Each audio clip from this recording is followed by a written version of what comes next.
Nós vamos ver como é que o mercado financeiro está reagindo a todo esse noticiário que nós temos. São vários fatores pressionando os negócios, mas nós temos o dólar hoje em queda de 2,98%. A cotação de venda do comercial está em R$ 5,34. Bolsa de Valores oscilando num patamar mais baixo, mas sobe agora 0,24%.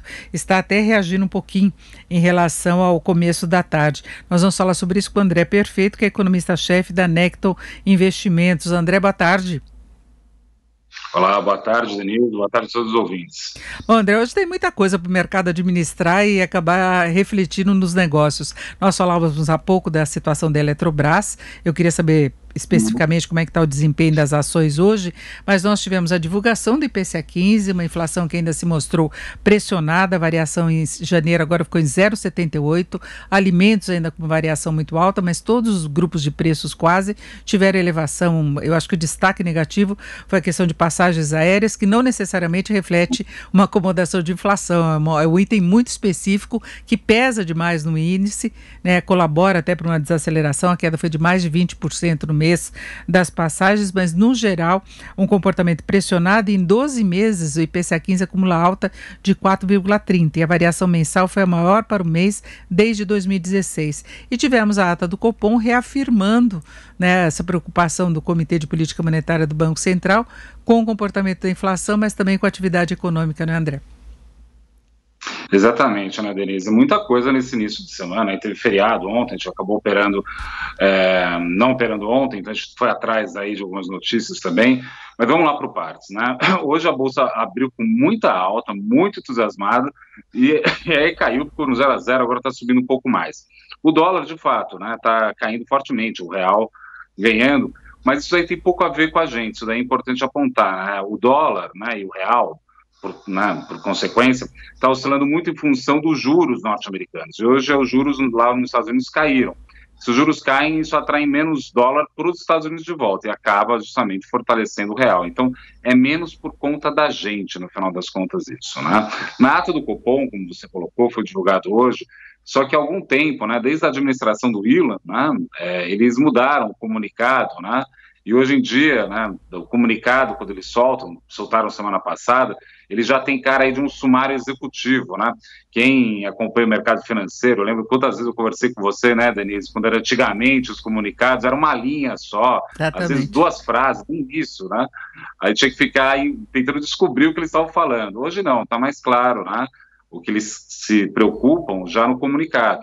E, de fato, está preocupado com a inflação, não a de longo prazo, mas a de curto prazo está preocupante, né? E esses elementos são os elementos que você trouxe, né? O IPCA 15 é um exemplo disso. Veio abaixo das expectativas, é verdade, mas estamos falando da maior inflação mensal desde 2016, estamos falando de uma inflação em 12 meses bastante puxada e com componentes bastante disseminados, né? O grupo alimentação é uma das coisas que vem tirando o sono do brasileiro já há algum tempo, né?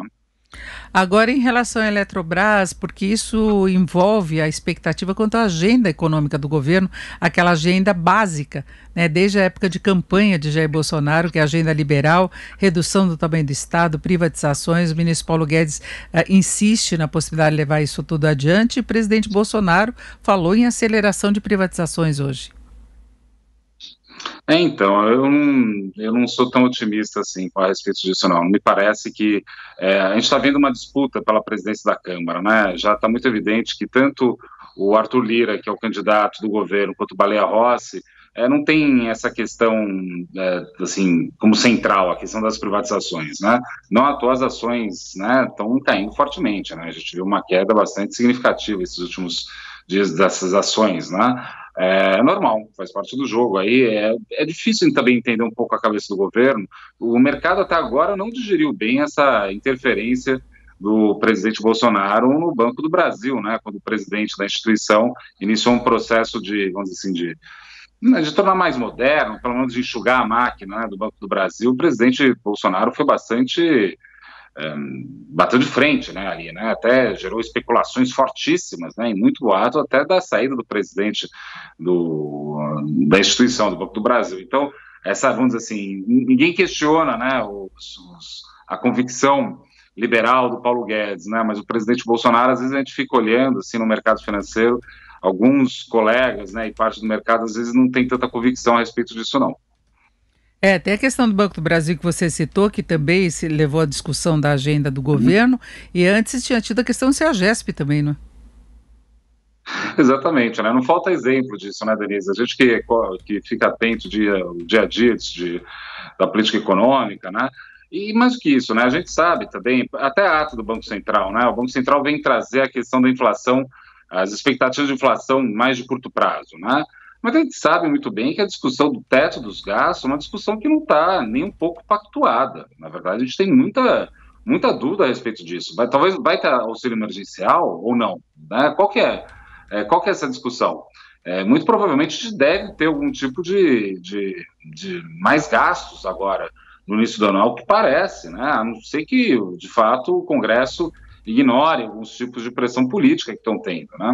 Enfim, né, isso para dizer que tem muitos ruídos hoje em dia, né, no plano fiscal que o presidente precisa trazer para ele, né? É o trabalho do presidente, ninguém pode fazer isso para o Bolsonaro, não tem como ele terceirizar para o posto Ipiranga, que nem ele gosta de falar, do ministro Paulo Guedes. É um trabalho do presidente, o presidente precisa ser presidencial nesse sentido. E é um cálculo político que o presidente está falando, tem que fazer, né? Não estou falando que é fácil e simples para o presidente, de jeito nenhum, mas a gente fica de olho no presidente. O mercado financeiro, sem dúvida nenhuma, vai querer olhar com atenção todos os passos de Jair Bolsonaro e da equipe política em torno dele no Palácio do Planalto. Agora, André, em relação à política de juros do Banco Central, pelo comportamento que nós estamos vendo da inflação e pelo próprio recado passado na ata do Copom, você acha que pode vir um aumento logo da Selic? Acredito que sim. Eu acho que tem espaço para subir já na próxima reunião em março. E vai iniciar com uma alta de 25 pontos base, deve ir até 4% a Selic no final de 2021. Né? Porque eu acho que eles devem começar a subir agora. O câmbio hoje é verdade, está caindo 2%, né? Mas estamos falando de um câmbio a 5,30 e persistente nesse patamar. E, como eu disse, né, a discussão do câmbio aqui é por conta dos juros nos Estados Unidos. Se o Biden abrir a carteira e sair gastando e os juros subir por lá, não tem que acontecer, não tem segredo, vai subir o câmbio aqui, o dólar vai ficar mais forte. E aí, como o Banco Central fica? E sem contar que essa questão fiscal, barra política, barra qualquer outro assunto que você queira colocar aí no meio, ela acaba reverberando em dólar e acaba batendo inflação. Então, eu acho que o Banco Central deve iniciar, sim, esse início, né, do aperto. Mas vale notar também o seguinte, eu sou um dos mais pessimistas, talvez, do mercado. O foco está com 3,25, 3,50 do Selic no final do ano. Eu estou com 4. Eu estou falando que vai dobrar a Selic. Mas a gente está com uma inflação, né, de 4,15, né, no IPCA 15, né, 4,20. Mesmo se for para 4% a Selic, a gente vai estar com uma taxa de juro real negativa, 0,20, né? Então, quer dizer, não é nenhum fim do mundo que está sendo dito aí. Agora, cabe ao Banco Central tentar coordenar esse movimento. É isso que ele está fazendo, né? Com instrumentos de comunicação ganhando um peso muito grande e ele tentando, no bom sentido que eu vou falar, tá? O Banco Central está tentando coordenar na lábia, né? Na comunicação, todos esses ruídos aí que existem nesse início de 2021. Agora, o que pode amenizar é que o Copom também está preocupado com relação à atividade econômica neste começo de ano, com efeito de pandemia, fim de auxílio emergencial, que pode até voltar, mas vai ter um tempo de discussão política ainda, né? Exatamente, né? Eu já até comentei isso, até no próprio Banco Central já falei. Eu acho que a sociedade está sendo injusta com o Banco Central. O Banco Central pode fazer muita coisa, Denise, mas não pode fazer tudo. Não dá para a gente colocar no colo do Banco Central e falar baixa a taxa de juros que as coisas vão se resolver. Não é assim que funciona, né? Existe uma brincadeira entre economistas, é verdade, né? A taxa de juros é que nem corda, serve para puxar, mas não serve para empurrar. Ou seja, se quiser desacelerar a economia, a taxa de juros funciona que é uma beleza. Mas para incentivar a economia, não é bem verdade que só jogando o juro para baixo você cria espaço, né? A minha maior preocupação, Denise, nesse momento, eu acho que é uma preocupação de muita gente, às vezes a gente fala, o Brasil não tem dinheiro, o Brasil não tem dinheiro. O maior problema não é a gente não ter dinheiro, o problema é a gente não ter um plano claro.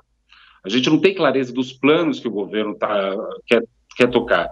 E, de novo, isso daí não é problema, não é que não seja problema do Paulo Guedes, a gente precisa que o presidente da República cumpra com maior clareza seu papel de organizar essas discussões. Insisto nesse ponto, não dá para terceirizar. O presidente Bolsonaro vai ter que trazer para si a responsabilidade de organizar essas agendas. É isso que se espera, né? Porque senão a gente vai ficar de susto em susto, né? Sempre, né? E isso daí cobra um preço, incerteza. Incerteza gera volatilidade, gera bolsa mais segurada, às vezes, né? E isso sem contar que ruídos desse tipo vez por outra bate no dólar, né? A gente viu o esforço do Banco Central nos últimos tempos de tentar segurar um pouco a moeda norte-americana. E só para fecharmos em relação à Eletrobras, são dois tipos de ações negociadas, as quedas estão acima de 6% e acima de 8%, não tão intensa como dos ADRs de ontem, né, de segunda-feira, mas de qualquer modo uma queda bastante acentuada. O mercado repercutiu muito mal a saída de um titular do CEO que defendia a privatização, né?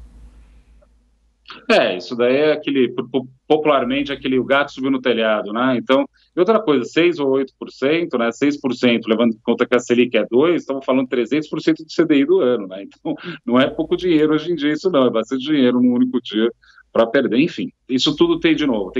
O problema do Brasil não é exatamente econômico, o problema do Brasil é político, no sentido da coordenação. É isso que me chama a atenção. Enfim, é um desafio grande, mas também é a boa notícia que depende, né, da coordenação. O Palácio do Planalto, cabe a ele tentar organizar um pouco mais essa discussão. Essa é a minha impressão e também de boa parte do mercado financeiro, na minha opinião. Perfeito, conversamos aqui com o André Perfeito, que é economista-chefe da Necton Investimentos. André, muito obrigada, uma boa tarde. Eu que agradeço, um abraço a todos os ouvintes.